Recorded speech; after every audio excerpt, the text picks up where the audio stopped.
আমাদের প্রতিদিনের প্র্যাকটিসে আমরা অনেক ধরনের রক্তশূন্যতার রোগী পাই।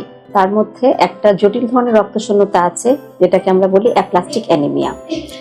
আসুন জেনে নেই অ্যাপ্লাস্টিক অ্যানিমিয়াটা কি। আমি ডাক্তার হুমায়রা নাজনীন, আমি সহযোগী অধ্যাপক হিসেবে আছি ঢাকা মেডিকেল কলেজ হাসপাতালে হেমাটোলজি বিভাগ ও বোন ম্যারো ট্রান্সপ্লান্ট ইউনিটে। আচ্ছা, অ্যাপ্লাস্টিক অ্যানিমিয়া নিয়ে কথা বলছিলাম। অ্যাপ্লাস্টিক অ্যানিমিয়া হচ্ছে রক্তের সেই ধরনের জটিল রোগ যেখানে রক্তের তিনটি মূল উপাদান লোহিত কণিকা বা রেড সেল, শ্বেতকণিকা বা হোয়াইট সেল এবং প্লেটলেট বা অনুচক্রিকা তিনটারই সংখ্যার পরিমাণ কমে যায় এবং কমে গেলে রোগী বিভিন্ন ধরনের লক্ষণ নিয়ে আসতে পারে বা আসে আমাদের কাছে। সবচেয়ে কমন সেটা হচ্ছে খুবই দুর্বল লাগা, শরীর সাদা হয়ে যাচ্ছে, ফ্যাকাশে হয়ে যাচ্ছে। যেহেতু রোগীর রেড সেল কমে যায় বা লোহিত কণিকা কমে যায়, সে কারণে তার অ্যানিমিয়া বা রক্তশূন্যতার যে লক্ষণগুলো আছে, অল্প পরিশ্রমে ক্লান্ত হয়ে যাওয়া, অল্প হাঁটতে পারছে, আগের মতো সিঁড়ি বেয়ে উঠতে পারছে না, বুক ধরফর করছে, এই লক্ষণগুলো থাকে। তার সাথে তার ঘন ঘন জ্বর আসার একটা লক্ষণ থাকতে পারে, কারণ আমাদের যে শরীরে শ্বেতকণিকা বা হোয়াইট সেলগুলো আছে, এরা হচ্ছে আমাদের রোগ প্রতিরোধ ক্ষমতা প্রদান করে বা কোনো জীবাণু দিয়ে আমরা আক্রান্ত হলে সেটার বিরুদ্ধে প্রথমে তারা ফাইট করে। সেই কারণে যেহেতু হোয়াইট সেলটা কমে যায়, রোগী ঘন ঘন জ্বর আসা এবং অন্যান্য ইনফেকশনের লক্ষণ থাকে। রোগী রক্তক্ষরণ বা ব্লিডিং সিমটম নিয়ে আসতে পারে, কারণ হচ্ছে প্লেটলেটটা কমে যায়। তো এই রোগীরা যখন আমাদের কাছে আসে, তখন আমরা কি করি বা কিভাবে এই অ্যাপ্লাস্টিক অ্যানিমিয়াটা আমরা বুঝি বা নির্ণয় করি? একজন হেমাটোলজিস্ট হিসেবে আমরা যেটা করি, প্রথমেই সিবিসি এবং পিভিএফ এবং রেটিকুলোসাইট কাউন্ট, তিনটা খুব সহজ পরীক্ষা আছে। এটা রক্তের নর্মাল পরীক্ষার মতোই। এটা করে আমরা দেখি যে তার রক্তের উপাদানগুলো কি পরিমাণে আছে এবং অন্য কোনো অ্যাবনর্মাল কোষ আছে কিনা। তারপর আরো দুইটা পরীক্ষা আছে, যেটা হচ্ছে বোন ম্যারো অ্যাসপিরেশন এবং ট্রিফাইন বায়োপসি। ওই দুইটা পরীক্ষা করে আপনার এই অস্থিমজ্জার যে কর্মক্ষমতা কমছে বা বোন ম্যারোতে যে সেলের পরিমাণ কমছে, এটাকে নিশ্চিত করা হয়।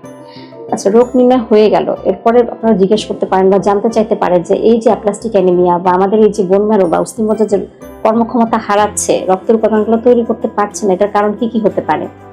এটার কারণ হিসেবে অনেক ধরনের কারণের কথা বলা হয়, যেমন বিভিন্ন ধরনের ভাইরাস দিয়ে আক্রান্ত হলে এটা হতে পারে। বিভিন্ন ধরনের ভাইরাসের মধ্যে আছে আপনার হেপাটাইটিসের যে ভাইরাসগুলো আছে, জন্ডিস করে, ওই ভাইরাসের আক্রমণের বা ইনফেকশনের ইতিহাস থাকলে পরবর্তীতে অ্যাপ্লাস্টিক অ্যানিমিয়া হতে পারে। তারপর আরো কিছু ভাইরাস আছে, যেমন ইনফেকশাস মনোনিউক্লিওসিস বা সিএমভি ভাইরাস, এসব পার্ভো ভাইরাস, এসব ইনফেকশনেও আপনার অ্যাপ্লাস্টিক অ্যানিমিয়া হতে পারে। বিভিন্ন ধরনের কেমিক্যাল এক্সপোজার বা কেমিক্যাল কারখানায় যারা কাজ করে বা বিভিন্ন ধরনের কীটনাশক বা সার যারা সরাসরি সংস্পর্শে আসে বা জুতার কারখানায়, রঙের কারখানায় যারা বেনজিন বা এসব নিয়ে কাজ করে, ওনাদের মধ্যে অ্যাপ্লাস্টিক অ্যানিমিয়াটা হওয়ার ঝুঁকি বেশি থাকে। এগুলো তো গেল কারণ, এবং হচ্ছে রোগ নির্ণয় নিয়ে আমরা কথা বললাম। চিকিৎসাটা কি? অ্যাপ্লাস্টিক অ্যানিমিয়ার চিকিৎসা শুরু করার আগে আসলে এটা তীব্রতা দেখা হয় এবং রোগীর বয়স এসব বিবেচনা করা হয়।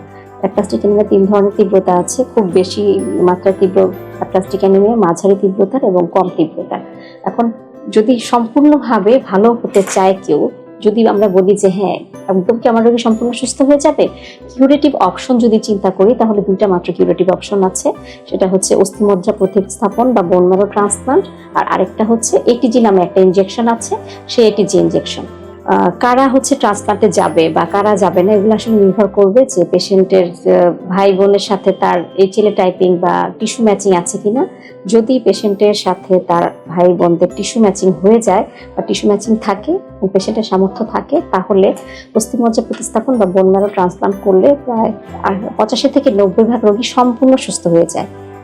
আর যদি সেটা সম্ভব না হয়, তাহলে এটিজি ইনজেকশনের সাথে আরো 2-4টা ট্যাবলেট আছে, যেগুলো রোগী যদি গ্রহণ করে, চিকিৎসাটা 6 মাস ধরে চালায়, তাহলে দেখা গিয়েছে যে 60 থেকে 75% রোগী এই অ্যাপ্লাস্টিক অ্যানিমিয়া নামক এই জটিল রক্তশূন্যতা থেকে মুক্তি পেতে পারে। তাহলে আমার কথা হচ্ছে যে আপনারা শুধু দুশ্চিন্তা না করে আপনারা যত দ্রুত সম্ভব হয় একজন হেমাটোলজিস্টের সাথে যোগাযোগ করবেন এবং সবচেয়ে বেস্ট যে ট্রিটমেন্ট অপশনটা, এটা যত তাড়াতাড়ি নিতে পারবেন। দেশেই আমাদের এখন বোন ম্যারো ট্রান্সপ্লান্ট হচ্ছে, এটিজি ইনজেকশন এবং সাইক্লোস্পোরিন, এগুলো প্রায় সব হেমাটোলজি সেন্টারে হচ্ছে হেমাটোলজিস্টগণ দিচ্ছেন। রোগীরা যদি এই চিকিৎসা সুবিধাটা নিতে পারে, তাহলে এইরকম জটিল রক্তশূন্যতা থেকে তারা আসলে মুক্তি পেতে পারে। ধন্যবাদ সবাইকে।